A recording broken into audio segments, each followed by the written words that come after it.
Now that the draft is over and free agency is over and it's getting to that point, we are going to look at what's next with this team.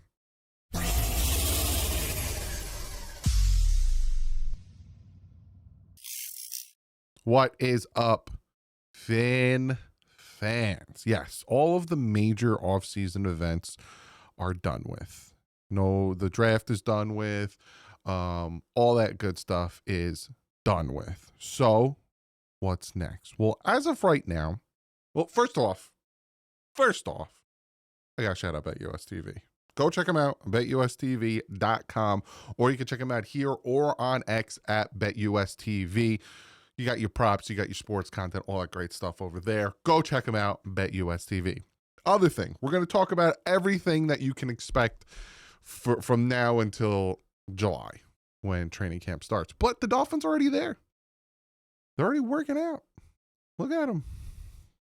Would you look at them? They're already working out. They're already doing their thing. Tua throwing passes to Von Achan. You got Jalen Waddle over here running around, looking beautiful. They're already in there working out. This was yesterday. So they're doing their little things. They're doing their routines and all that stuff. Obviously, here are the important dates. You have first day is April 21st, which was last week. So again, they are working. Rookie minicamp starts May 9th to the 11th. And then you have OTA off-season workouts. None of that is mandatory. You have the 27th, 28th, May 30th, the 2nd to the 3rd, and the 5th. I will obviously be reporting on everything. All of these OTA dates. If there's any news or any cool little updates on what happened at the rookie mini camps, I will report on all that. Then obviously you have mandatory mini camps, which happened the 10th to the 12th. And then from June 12th until like the July, it's normally like around July 21st-ish, they're off. And that's when your boy, DDW, has to come up with content. And I do. I have my camp position battles, and I have a lot of stuff, live streams, all that stuff. So if you're like, oh God, what am I going to do for a month? Hit the subscribe button, man. I'll keep you entertained out the wazoo. So obviously that is some of the team aspect and some of the dates that are going forward of what's next for the Miami Dolphins, right? That's kind of gives you a little bit gist of an idea that you got the rookies that are going to be the 9th to the 11th. Then you got OTAs, then you got mandatory minicamp, and then June 12th, you got that break. But there's also other things that are going to happen and some other things that need to be addressed from now until those points. Obviously, the Miami Dolphins roster right now, the way it's shaped out, there is 78 players on the roster as of right now, and that is including the players that we drafted. We brought in 14 undrafted free agents, and then I think we sent an invitation for 3 rookies to come to camp. So that doesn't count towards the roster, but it's like, hey, come hang out or come try out. And if we like you, we'll keep you and blah, blah, blah, blah, blah. So that puts 78 plus 14. Everybody take out your calculator, do some math. Pop, boop, dee, pop, pop, boop, pop, pop. 92. In the offseason, the team has to have 90. So it has to be a 90 team roster. We have 92. But Gross Matos, who I think he's from Madrid, he is the international player. We had one, his name slips me, and we had him for 3 years, and we stashed him away because, again, he was an exempt on the roster. But Gross Matos is one of them, which means we have 91 players on the roster, which means they got to figure out what to do with that one player. Are they going to cut him? Are they going to trade him? So there's that. Then, obviously, after we go through that, after, we figure out all that stuff, we have to sign the rookies. Back in the day, if you've been watching football for as long as I have, or if you whatever, there used to be a long negotiation process. And sometimes these first round picks would hold out of training camp and hold out of this because they want this amount of money. And they used to get fat contracts.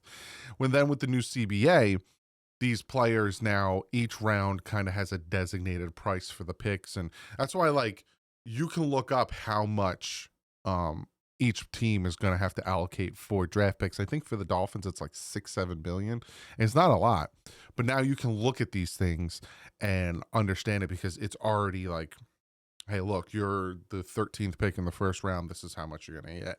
Hey, you're this pick in this round. This is why we know, like, when Shedeur Sanders kept falling, some people are like, he might as well just go back to college. And the NIL is going to be paying him more than he's going to get with that the fifth round pick contract.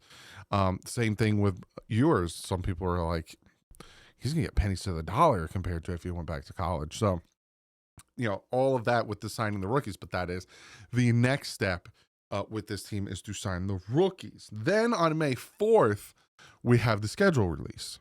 And I don't think NFL teams really give a crap about the schedule release, especially the Miami Dolphins, who absolutely consistently get screwed with the schedule release. Like, always get screwed.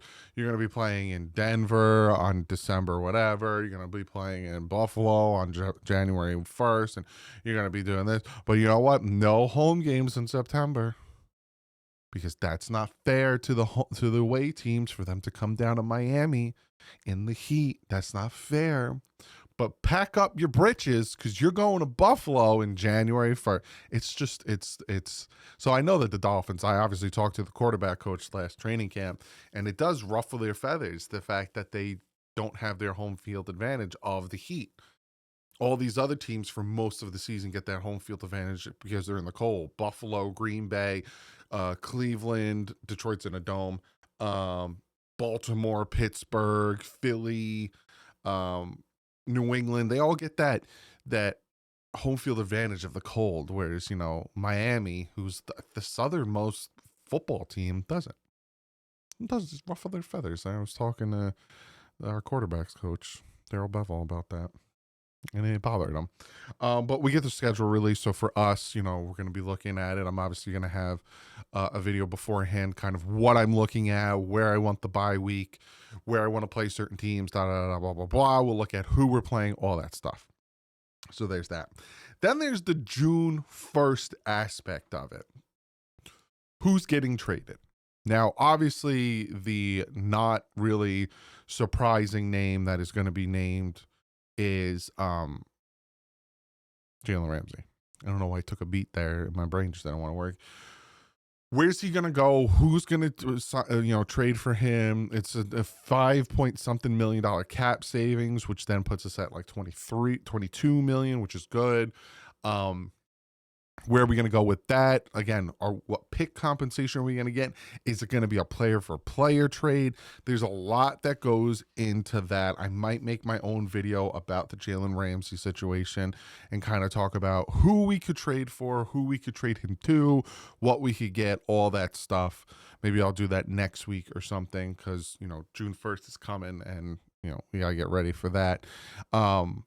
And then the other thing, and I think this is something that is going to kind of be trickled throughout the next month or so, and we probably can start seeing it being that the Dolphins have been in contact with Rasul Douglas, is you kind of look at your roster post-draft and you start to see where we didn't really address this need. Like, obviously, the Dolphins had a certain mindset and a certain feeling on the quarterback position, being that they didn't take their first corner until the 5th round. So they obviously thought, hey, we like this guy in the 5th, but also we like X, Y, and Z in free agency, and we feel like we can bring him in because we've had constant communication with him.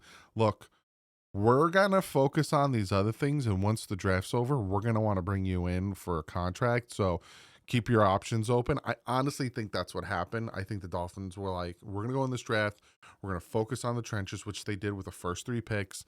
We want to address blah, blah, blah, blah, blah. And then, we'll call whoever, right?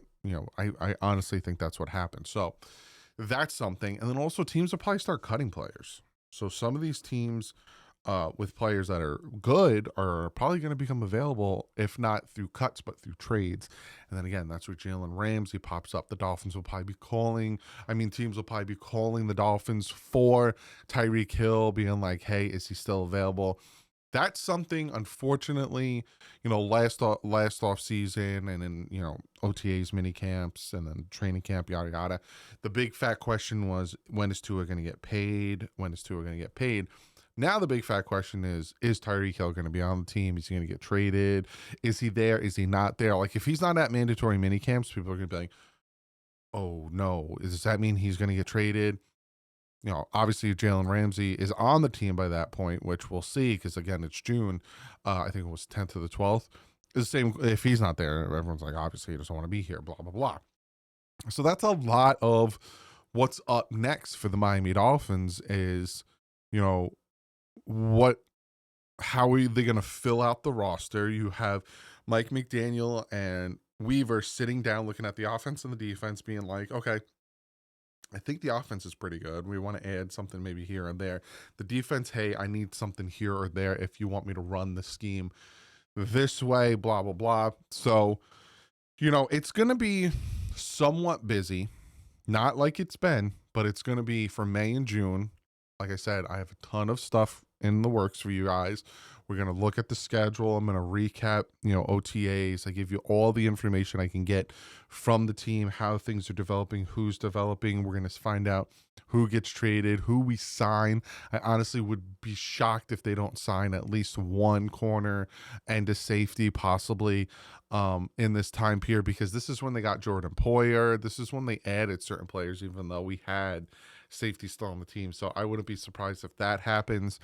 And then in that dead month, like I said, I have a ton of content available for you guys. We're going to be breaking down the position battles, looking at each position and talking about who is battling for a spot on the team. I think that some of the biggest ones is like Ewers versus Wilson, and some of the receiver battles with the undrafted free agents and Eric Izukama and stuff like that. There are some big battles that are going to be going on this year that are going to be very interesting. And then training camp is the end of July. And then we have August is preseason. I live stream preseason. We got a lot. We got a whole lot going on. So it's going to be fun. Just wanted to give you an update on what's next with the team. Hopefully you enjoyed this video. Hopefully you don't think it's a giant waste of time. And I apologize if you do. But I will see you tomorrow. So the starting lineup moved. We were going to do it Wednesday, yesterday. Something happened. So now it's tomorrow at 7. We will see you tomorrow at 7. And we're going to talk about things. Post-draft, Jalen Ramsey, picks, this, that, and all that other thing. So I will see you tomorrow night. And if any news breaks, I will make a video. But like usual, stay classy. I've up.